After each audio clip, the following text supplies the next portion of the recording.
What is going on, guys? So today I'm going to tell you how to actually get lean, get jacked, so that whenever you flex your arms and your shoulders, you can see the definition, you can see the separations, right? And the only way to see the separation is to have muscle, but also lose the body fat. Now, some people over exaggerate how much cardio they actually need, and I'm going to tell you guys my lazy approach to actually getting extra cardio in. I'm gonna tell you the exact strategy, how to do it at home, the equipment you need, and how to actually recover from it. So, as we all know, guys, the number one thing that you need to do in order to lose weight is be in a deficit. So, step one, literally the only things I have my clients focusing on within the first 2 to 3 weeks of their 6 month to 8 month program isn't even any cardio, zero. I don't want them looking at their step count. I don't want them looking at, supplements. I don't want them looking at anything besides their 3 workouts or 4 workouts, however many days we have them, scheduled in.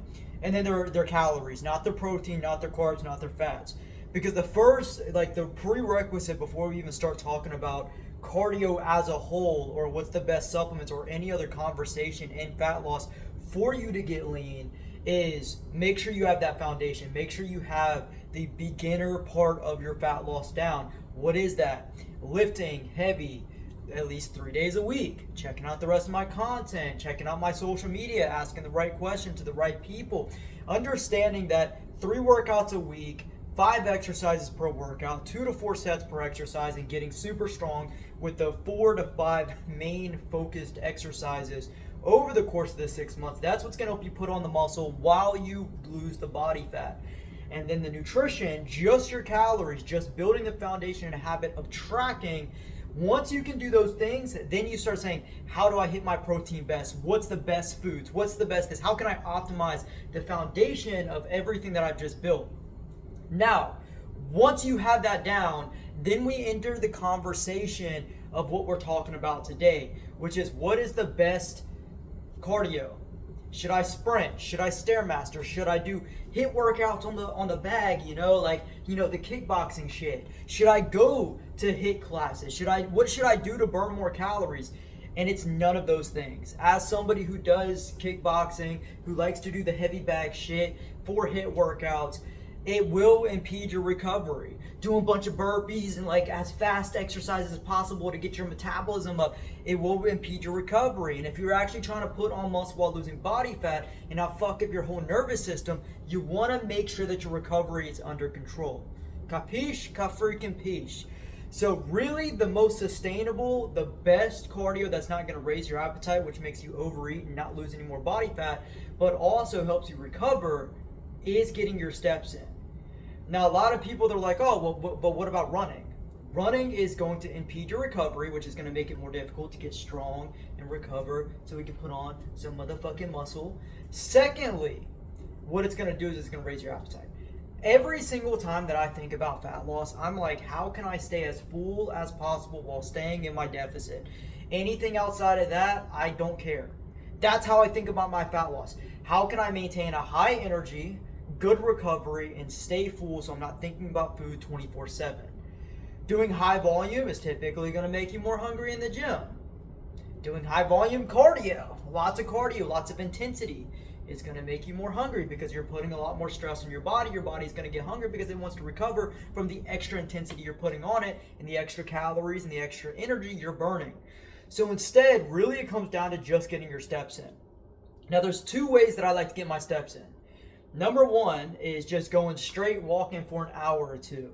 Now, this is going to work for those people who have a walking pad at home, and you can do this when it's not impeding the rest of your day. Now, I'm talking to those guys who are super busy. If you have more free time and you can go to the gym and do, an hour, hour and a half, 2 hours of just walking while reading or whatever it is, that's fine, but you don't want to do 2 hours of cardio after doing an hour-long training session, because once again, you're going to get home, you're going to be starving, you're going to overeat or start binge eating, and then you're not going to get the 6-pack or lose body fat. And this goes for men and women. Okay, so really, the biggest thing that I would recommend all of you guys do is buy a walking pad. Yes, they're $100. Yes, they're $150. But, dude, I've had this walking pad for 2 or 3 years. I think it's been about 2 to 3 years. We're coming up 2.5 years. Almost all the equipment that I have right now is over 2 to 3 years old, 4 years old. The longest piece of equipment that I have is a door pull-up bar. It was like $30, and that thing's like 10 years old. It's a long, and it works the same, the exact same. And so if you're going to balance your fitness, any part of your fitness with your sustainable fat loss, you want to make sure that you have the right equipment to do it.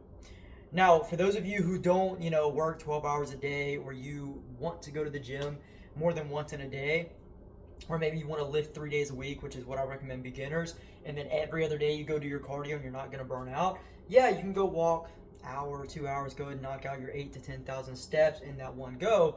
But for everybody else, I recommend getting a walking pad or a cycling bike. And if you can, what I really recommend for those of you who work from home, remote jobs like myself, since I run my fitness coaching business from home, doing 30-minute walk in the morning, 30 minutes midday, and 30 minutes before you clock out of your day, before you start unwinding and going to sleep. That combined with the normal walking that you're going to go do throughout the day, that's going to put you at 7,500 to 12,000 steps a day, depending on what the extra walking outside of those 3 sessions are going to do. Now, the cool thing is, or the really good thing about doing short 30-minute kind of intervals is you're not going to get hungry. It's not going to put any intensity on your body. Obviously, if you're 300 pounds or you're 280 and you're not used to walking, yes, you're going to have to get used to it. But once you get used to it, it's such small sprints.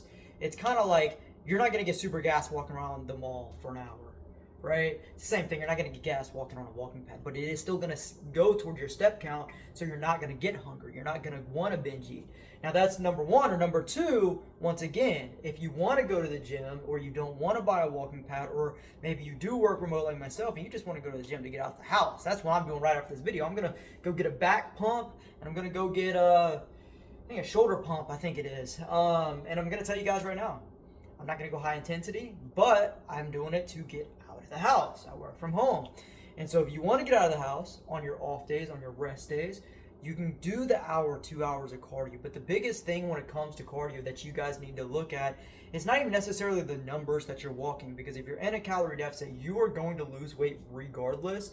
I've went on a 20-pound fat loss phase, got shredded as hell, doing no extra cardio, 3,000 to 5,000 steps a day, just naturally. Some days I did 2,500, still got shredded. Then other, fat loss phase, I lost the same exact amount of fat. I ate a little bit more calories because I was doing the cardio. But the biggest thing, you guys, and I'm going to end it off with this, is yes, these strategies are good. Yes, you can get the walking pad or go to the gym or whatever it is and get your steps in with the walking pad or the treadmill. But the biggest thing when it comes to cardio is understanding the foundation we talked about at the beginning. You're getting stronger in the gym 3 to 5 days a week. You're recovering on your off days. You have high energy. You're not ramping up your hunger. You're tracking your calories. And then once you get good with your calories, you're tracking your calories and protein. And you're doing that consistently. If you're doing that, you're going to get results. Cardio is just building up on the foundation of those two things. That's it. So everything we just talked about is like, yeah, you can have the best cardio strategy, but if your workouts are horrible and you're not recovering and so you're not getting stronger, you're not going to look like this by the end of your cutting phase. You're going to burn through your shoulder muscle. You're going to burn through your arms. And you're going to look like a skinnier version than what you're going for. If you have good workouts, but your nutrition sucks and you're pushing yourself really hard, and you're doing a ton of cardio because you're trying to do an aggressive fat loss, which I don't recommend because that's fucking stupid, then what's going to end up happening is you're going to gain the weight. And yeah, you might put on muscle during your fat loss phase, but you're not going to lose the body fat, and that's the whole goal because you're not dialed in with the nutrition. So it doesn't matter what strategy you use that I just gave you, these two. Number one, don't do HIIT workouts. Number two, don't run or sprint. And then, number three, just focus on getting your steps in. You can do the 30-minute, short little burst, or you can do the knock it out all at once for your extra cardio. But you want to make sure that you feel recovered. If you feel your hunger going here because you're doing extra cardio, don't just increase your calories, decrease your activity, because the nutrition is what's going to help you get lean. And those of you, like especially nurses, doctors, and blue-collar guys, typically, you're already naturally walking 12 to 20,000 steps. And so for you specifically, I don't recommend any extra cardio. I recommend you get your ass home besides those 3 workouts a week and freaking relax and make sure you're going to sleep on time so that you're recovering, because you have to balance your work but also your fitness. Is different for somebody like me who works remote, or those guys in sales, or whatever it is. We don't have to recover physically because our jobs don't have us on our feet running around 24/7 lifting heavy shit. So you guys need to prioritize everything else perfectly. As long as your nutrition's locked in, you don't need extra cardio. You're doing your cardio. Your job is the cardio. Everybody else, use these two cardio strategies, and that's it. You need nothing else besides these two little strategies.